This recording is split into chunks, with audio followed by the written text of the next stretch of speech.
اللہ کے رسول علیہ السلام سے پوچھا گیا کہ یا رسول اللہ صلی اللہ علیہ وآلہ وسلم، اللہ مصیبتیں کس پر ڈالتا ہے؟ اللہ تکلیفیں کس پر ڈالتا ہے؟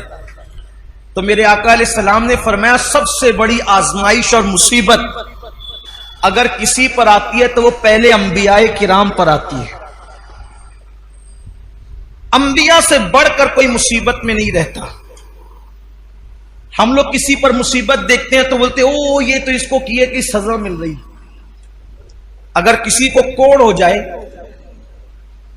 کوئی کوڑی ہو جائے، کوڑ، کسی کو جزام ہو جائے، کوئی نابینا ہو جائے، اندھا ہو جائے، تو لوگ اس کے بارے میں مذہبی محفلوں میں بھی ڈسکس کرتے ہیں کہ اس کو اس کے کیے کی سزا مل رہی ہے۔ اللہ سے معافی مانگو نہ کہا کرو۔ اس کی وجہ یہ ہے اگر وہ مومن ہے اور کوڑی ہو گیا، جزامی ہو گیا، ہے مسلمان، تو اللہ تبارک و تعالیٰ ان لوگوں کو اس وقت جنت میں داخل فرمائے گا ابھی تک لوگ قبروں سے کچھ اٹھے ہوں گے، کچھ اٹھنے والے ہوں گے، اس سے پہلے اللہ ان کو جنت میں داخل فرمائے گا۔ میں ابھی حدیث پڑھوں گا اس پر آپ کے سامنے۔ اس لیے کسی مسلمان کی تکلیف پر کوئی ڈسکس نہ کیا کریں، کسی مسلمان کی مصیبت پر کوئی، کچھ لوگ نابینا ہونے پر بھی کہ کوئی اندھا ہو گیا، اچھا تھا اندھا ہو گیا، اس پر مذاق اڑاتے ہیں۔ مذہبی حلقوں میں باضابطہ اسٹیجوں پر مذاق اڑایا گیا ان بزرگوں کا جن کو آخری عمر میں لمبی عمر ہونے کی وجہ سے یا ضعف ہونے کی وجہ سے آنکھوں کی بینائی چلی گئی تھی، کیا کیا ان کو نام دیے گئے۔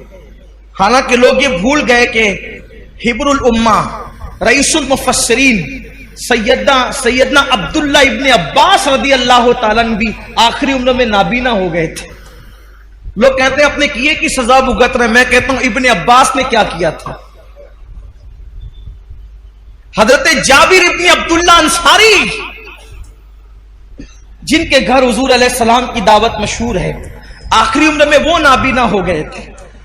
کئی صحابہ کے نام لیے جا سکتے ہیں جو آخری عمر میں نابینا ہو گئے تھے، لیکن یہاں تو بس علم نہیں ہے، بلکہ اگر کچھ پڑھا، ہم نے کچھ پڑھ بھی لیا ہے تو ہمارے علم پر ہماری جہالت غالب آتی ہے۔ کسی بھی مسلمان اور مومن کو تکلیف میں دیکھو، ہم نے کوئی اس پر ڈسکس نہیں کرنا، بس یہ دعا کرنا اللہ اس کی مشکل آسان کر دے اور ہمیں اس مصیبت سے بچا لے۔ جو لوگ نابینا ہو جائیں اور مسلمان ہے، جو نابینا ہو جائیں مسلمان ہے، یا پیدائشی نابینا ہو یا بعد میں اندھے ہو جائیں بڑھاپے کی وجہ سے یا کسی مرض کی وجہ سے، کسی تکلیف کی وجہ سے، ان کے لیے بشارت یہ ہے کہ اوروں کے لیے اللہ تبارک و تعالیٰ کبھی کبھی تجلی فرمائے گا، یعنی کبھی کبھی پردے اٹھا کر کے ان کو اپنا دیدار کرائے گا۔ لیکن جو نابینا ہو گئے تھے اللہ فرمائے گا میں نے تم سے آنکھیں چھین لی تھی اور تم نے اس پہ صبر کیا تھا، اب جب تک تم چاہتے رہو گے میں تمہیں دیدار عطا کرتا رہوں، جب تک چاہتے رہو گے میں تمہیں دیدار عطا، مگر شرط یہ ہے کہ وہ صبر کرے۔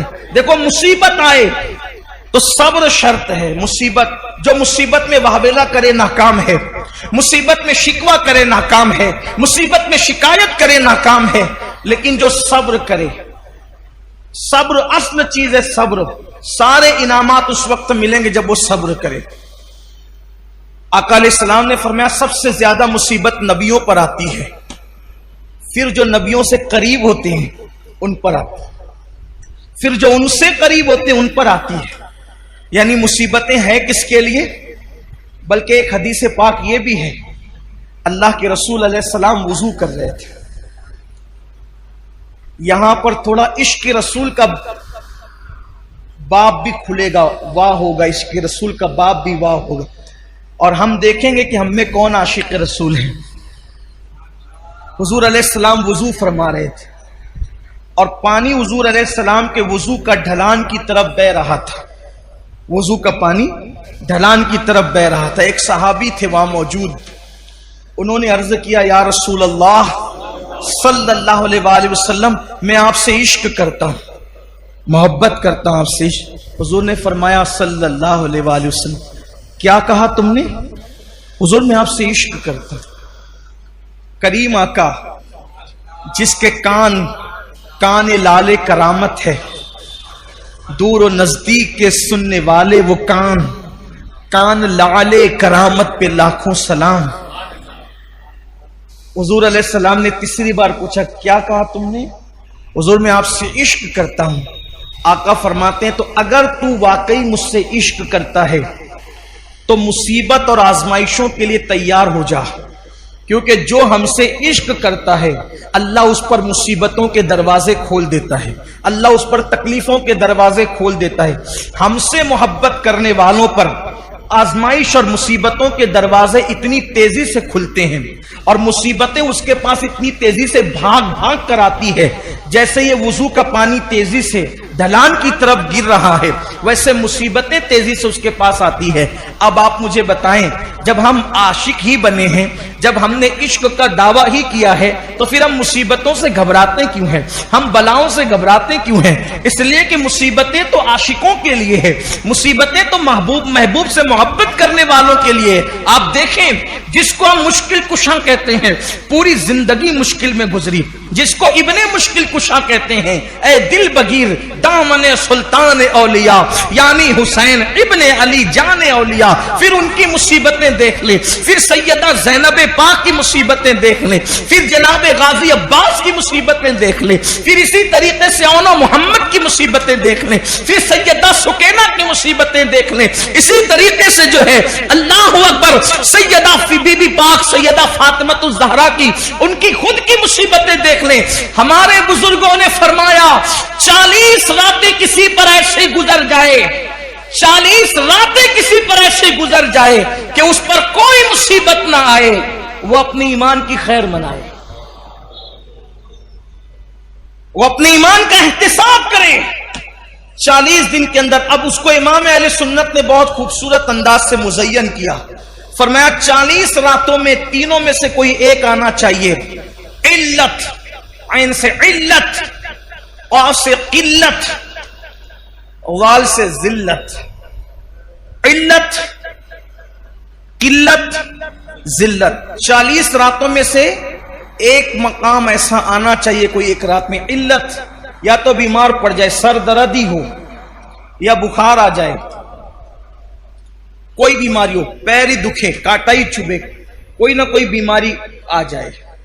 اگر بیماری نہ آئے، قلت، پیسے ختم ہو جائے، 40 راتوں میں کبھی کوئی ڈبہ بھی بچ جائے کہ ہم بھی خالی ہو گئے تو مشکل بھی آئے کہ یار کچھ لانا بھی ہے، جیب بھی خالی ہے، ذلت، کوئی ذلیل کرے۔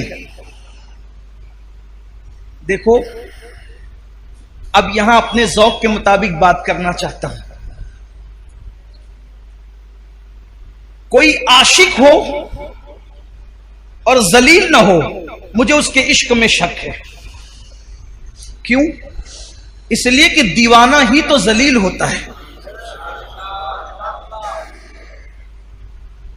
دیوانہ ہی ذلیل ہوتا ہے، فرزانے تھوڑی ذلیل ہوتے ہیں۔ فرزانہ تو کپڑے سنبھال کے چلتا ہے، اس کی استری فرزانے کی سمجھانے کے لیے کہہ رہا ہوں، اس کی اتنی ٹائٹ رہتی ہے استری کہ وہ جو استری نے استری کی ہے تو اس کے فن کو بھی لوگ حیرت سے دیکھتے ہیں۔ وہ بیٹھتا اتنے ادب کے ساتھ ہے کہ اس کی ادائیں قابل تعریف ہوتی ہے، فرزانہ کھاتا اتنے نزاکت کے ساتھ ہے کہ اس کا کھانے پر بھی ڈسکس ہوتی کہ کیا ادب کا انداز ہے، لیکن ذلیل کس نے ہونا ہے؟ دیوانے نے۔ اس کے تو بال ایسے، اس کا تو لباس ایسا، اس کا تو گفتگو کا سمجھانے کے لیے کر دیوانہ، یہ دنیا کا دیوانہ ہے جو ذلیل ہوتا ہے۔ ارے جو دنیا کی محبت میں دیوانہ ہوا جب وہ ذلیل ہوتا ہے تو جو سب سے بڑے محبوب اعظم، محبوب رب اکبر، سارے انبیاء کے خداؤں کا، سارے انبیاء کا خدا، معاف کیجئے خداؤں، سارے انبیاء کا خدا، سارے نبیوں کا خدا، سارے رسولوں کا خدا، جس سے پیار کرے وہ محمد الرسول اللہ۔ اب کوئی ان سے پیار کرے، کوئی ان سے عشق کرے، تو پھر آپ مجھے بتائیں وہ ذلیل نہ ہو، وہ رسوا نہ ہو، تو پھر وہ عاشق کیسا، پھر وہ محب کیسا؟ اسے تو ذلیل ہونا ہی ہے۔ تو علت بیمار پڑنا، 40 راتوں میں قلت، پیسے کی کوئی تنگی آ جائے، ذلت، تینوں میں سے کوئی ایک چیز آ جائے، اور اگر تینوں آ جائے تو سونے پر سہاگا ہے۔ میں یہاں پہنچ کر تو یہ ضرور کہتا ہوں کہ 40 راتیں نہیں، بلکہ شکر کے طور پہ کہتا ہوں کہ 10 سے 11ویں رات نہیں آتی، 2 چیزوں سے تو سابقہ پڑتا ہی رہتا ہے۔ علت بھی ہو جاتی ہے، علت بھی ہو جاتی ہے، اور عالمی پیمانے پر فیس بک اور یوٹیوب پر اور واٹس ایپ پر کچھ ذلت بھی ہو جاتی ہے۔ تو دل کو اطمینان ہوتا ہے کہ ابھی ایمان کا طوطا اڑا نہیں ہے، ابھی ایمان کا طوطا اڑا نہیں ہے۔ اور رہی بات ذلت کی، تو حضور تاج الشریعہ نے بہت اچھا شعر کہا تھا، اگر محبوب کے لیے ذلیل ہونا پڑے تو پھر یہ ذلت نہیں ہے بلکہ یہ بھی عزت ہے۔ وہ کہتے تیری خاطر ذلیل ہونا ہے میری عزت۔ میں اس کو جوڑ کر کے اس لیے پڑھ رہا ہوں تاکہ اس کا مفہوم سمجھ میں ہے۔ تیری خاطر ذلیل ہونا ہے میری عزت۔ تیری خاطر ذلیل ہونا ہے، کیا ہے؟ آپ کے لیے ذلیل ہونا میرے لیے کیا ہے؟ عزت ہے۔ تیری خاطر ذلیل ہونا ہے میری عزت، میرے وقار سلام۔ تیری خاطر ذلیل ہونا ہے میری عزت، میرے وقار سلام۔ تو حضور کے لیے ذلیل ہونا کوئی ذلت نہیں ہے بلکہ یہ تو بڑی عزت ہے۔ تو 40 دن کے اندر ایسی مشکل آنی چاہیے۔ پھر بیماریوں کا باب الگ ہے، تو یاد رکھیے کہ مصیبتیں آنی چاہیے لیکن مانگے نہیں، اور آئے تو اس پر صبر کرے۔